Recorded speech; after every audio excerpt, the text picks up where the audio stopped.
Naaman was a powerful man with all the money and status and privileges that came with him being the commander of the army of Aram,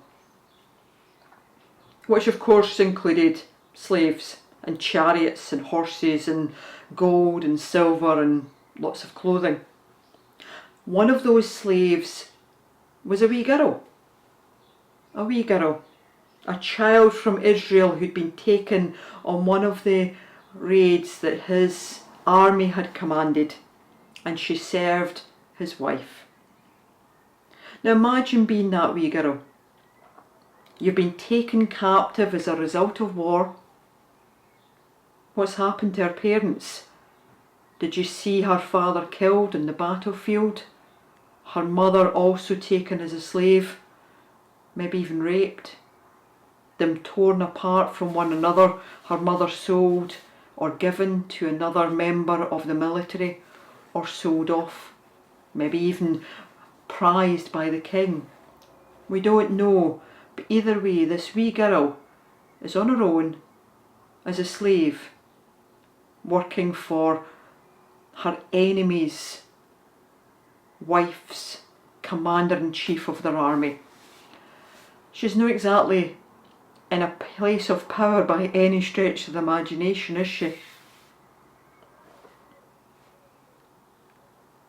Yet she knew something that Aram and all the prophets of his gods, all the doctors in Aram knew.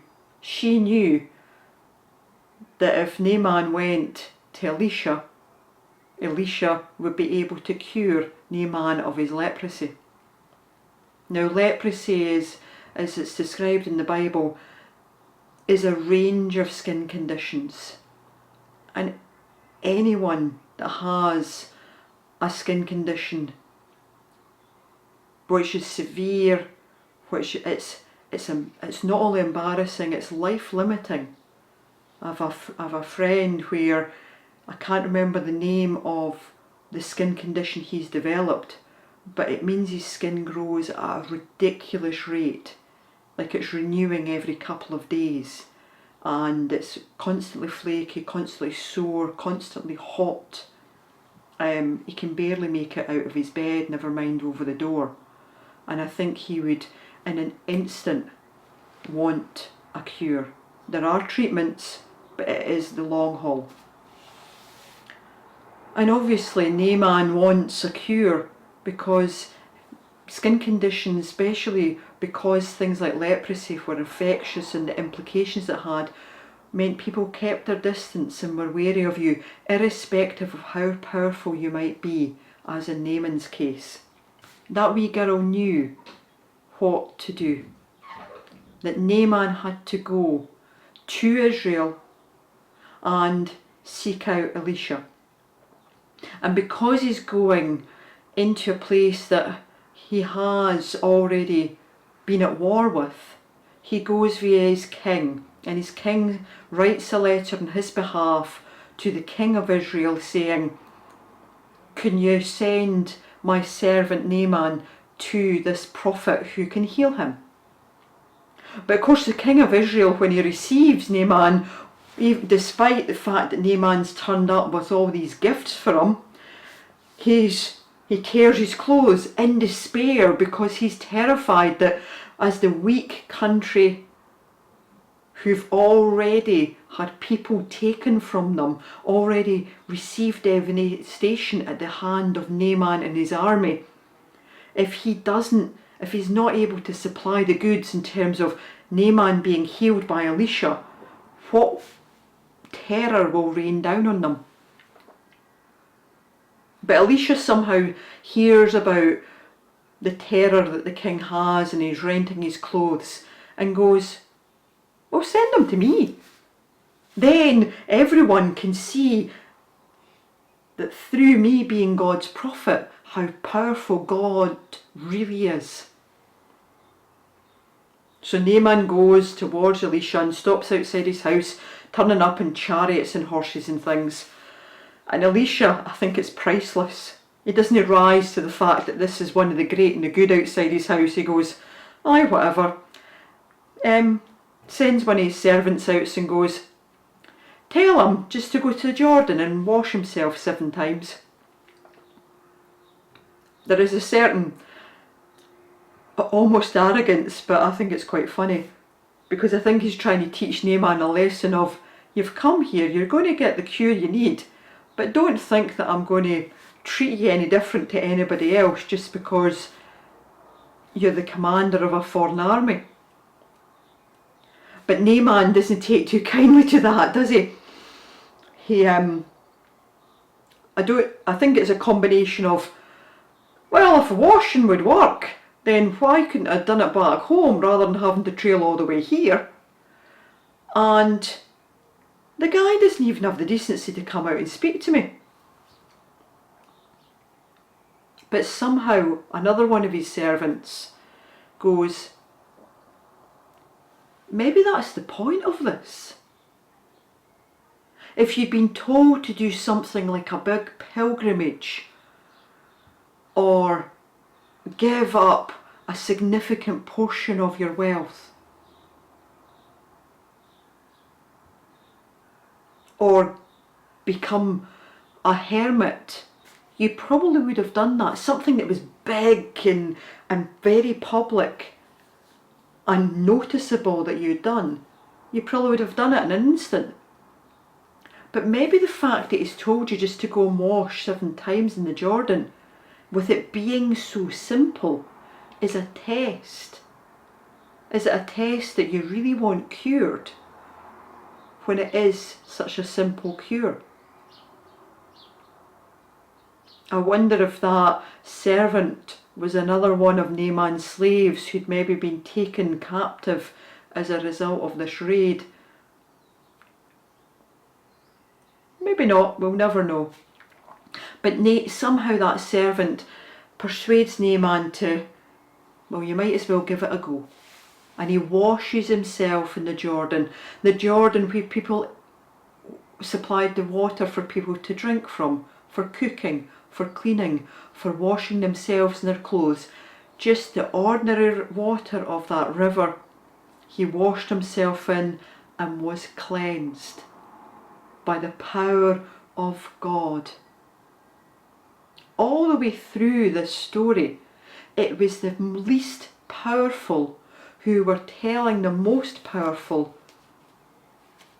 look, this is what you need to do. Starting with that wee girl who was the slave of Naaman's wife. That wee girl who lost everything. Who went, your husband can get cured if she goes to Elisha. And then the king of Israel was weak in terms of the battle array. He'd been the invaded country very recently and he was in fear.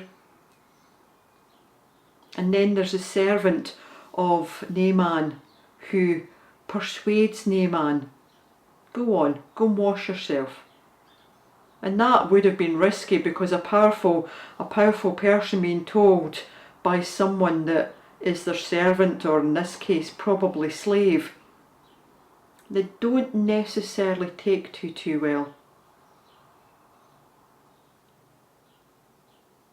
My husband tells us a story, just, the kind of context of how sometimes the powerful are very arrogant to the unpowerful. Tells a story of when he cleaned the kludges, for viewers out with Scotland, toilets, in a factory / office in his local town that he was brought up in. And he talked about how the shop floor toilets were pristine. But when he went to clean the toilets in near to the boardroom, they were skanky. There was litter everywhere, and, well, I won't go into it, but it was quite clear that the people on the shop floor were, well, we're going to be using them, but also we don't want to be showing, leaving it in a state for the cleaner.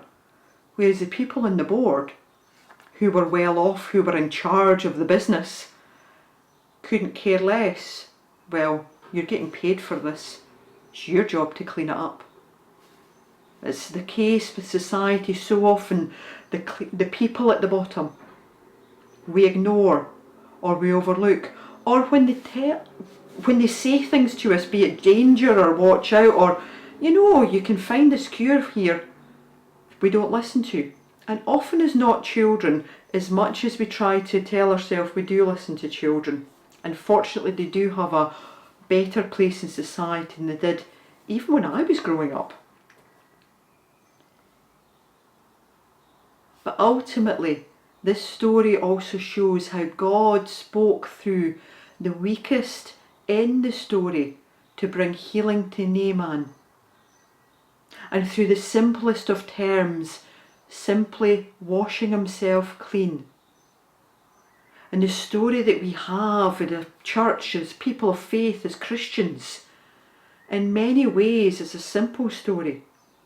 A simple story that God comes to us in Jesus. That Jesus lived among us and taught the world a different way of living, where people are included in the most vulnerable, the most overlooked, are the ones he specifically looked for, raised up, and would heal and include. And then he died and rose again for the salvation of the world. And all it takes, it's very simple, is for you and I and others to believe that Christ is Lord. That's it. We just need to believe and to receive that love which is freely given for everyone. Are you willing to receive it? Or do you think it needs to be something big and generous, not just a simple receive that love, know you're loved and share that love? And the confidence and assurance that wee slave girl who'd lost everything shared what she knew about God and what God could do with her master, Naaman's wife. Amen.